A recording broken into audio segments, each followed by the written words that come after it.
The moment the people in this country cease to be dangerous men is going to be the day we cease to have a country. All matter is merely energy condensed to a slow vibration. The only truth you know is what you get over this tube. We are all one consciousness experiencing itself subjectively. An entire generation that never knew anything that didn't come out of this tube.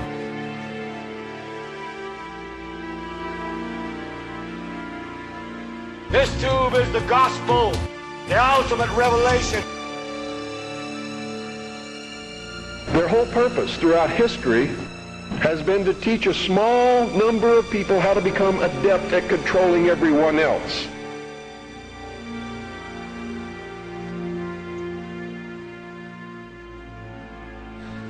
There's no such thing as death. Life is only a dream, and we're the imagination of ourselves.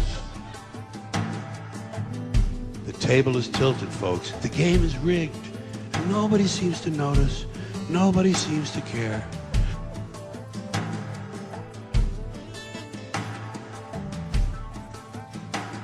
All the world is a stage, and everything that occurs on it is planned to happen that way. A totalitarian new world order is being constructed, but they will only succeed if the people let them. And all that is needed to prevent it is for people to understand its dangers and how it works, and to just look and see how orchestrated world events really are. Has anyone noticed that many of the world's most brutal and dictatorial regimes, such as North Korea, were supplied with weapons by the West to begin with? And these regimes are allowed to stay in power. So what is all this talk of freeing people? We are told we went into Iraq to free the people, yet look at what's happening in Burma. If we are so much about freeing people, well, the conflict and humanitarian violations that have been occurring in Burma have been allowed to continue for over 60 years. So why have we not gone and freed the Burmese? The fact is that there are many brutal regimes that have all been allowed to retain power, and going into Iraq was never about freeing anyone. It was about securing resources.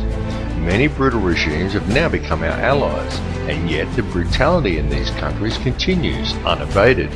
It is allowed to continue because the banksters don't mind the brutality. The fact is that it's about the money, and if brutality is what it takes to keep the people in line, then they are all for it. And this is exactly the same type of brutality that will soon be introduced throughout the entire world. Almost all the cards have been played. Whether you choose to believe it or not, Australia is set to become the headquarters for the new global government. That is why the new Australian Parliament House is 4 times bigger than what is needed for the Australian people. It is also why its construction was overseen by Henry Kissinger. The Australian people have been completely disarmed and are soon to lose their internet freedom. England is a surveillance nightmare. The last cards to be played is to crash the US economy completely and introduce one currency for the whole of North and South America, which will be called the Amero. Then all borders between the US, Canada and Mexico will be dissolved, thus merging the whole continent into the North American Union. And the final card to be played is to disarm the American people. To do that, the government will most likely create an enormous and widely perceived surge in domestic crime, school massacres and gun crime in general. If they create enough carnage at home, people will simply ask to be disarmed. Once the American people are disarmed, there will be no stopping them. Codex Alimentarius will be introduced globally, and when the people of the world start dying from toxic and nutrient-devoid food and beg for their governments to save them, an Asian Union will be formed. And the Asian Union, the African Union, the European Union and the American Union will be merged into one world government.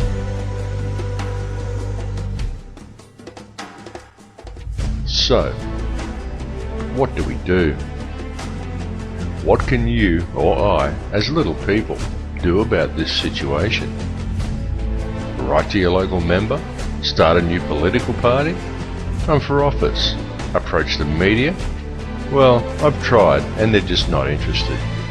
All of these things may seem like good ideas, but the reality is they are all simply distractions.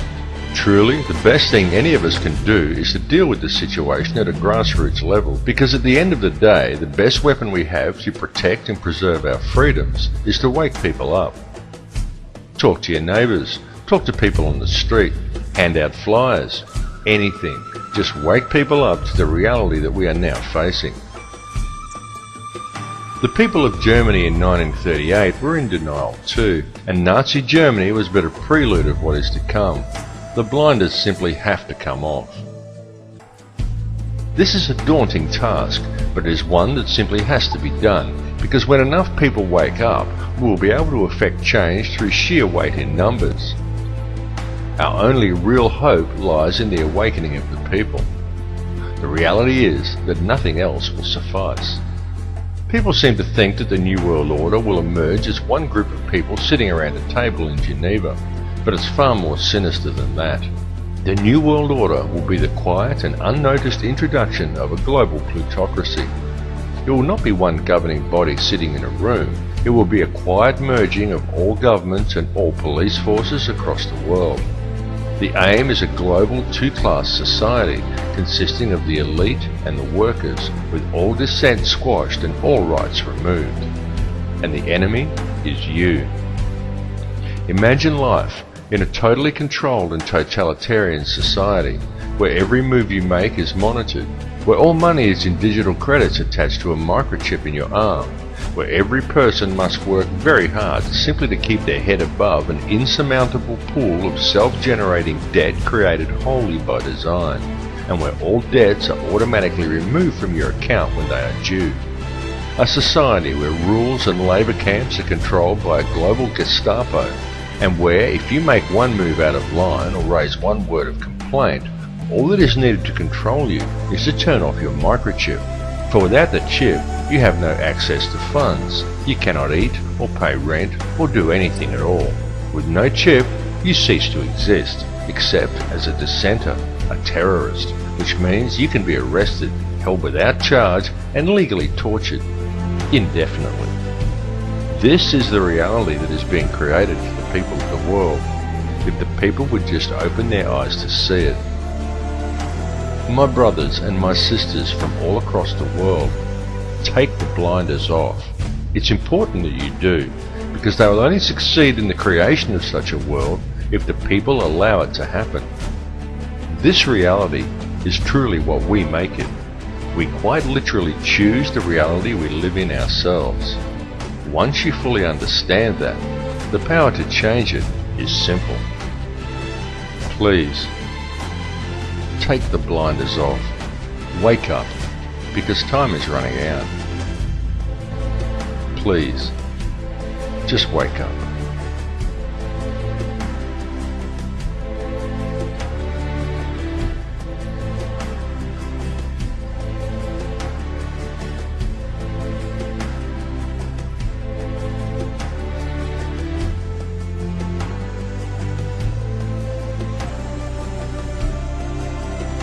Things that we're talking about now, the kinds of things that suggest that our inner world and our inner thoughts, feelings, emotions, beliefs in any way affect the world around us. And it was through direct experience what I began to understand was that this is the great secret that everyone knows except us in the West. Almost any other culture that we go to, from the monasteries in Egypt and Tibet and India and Bolivia and Peru, the indigenous traditions, little villages in the Andes Mountains, they all know that there is this experience that we can have inside of our bodies that affects our world in some way, and our science simply has not allowed for that historically. I was trained as a scientist, and I was trained to look in the world around me for my answers, so I began to go to these places. I began to go into the monasteries, all the places that I mentioned. And it was through the direct experience of sitting in the presence of people who have lived and practiced the kinds of traditions that they teach about. And what we begin to understand is that this is the place where science got it wrong. The space that we believe is empty is not really so empty. It's full of a living essence, of a living material that we're only beginning to understand.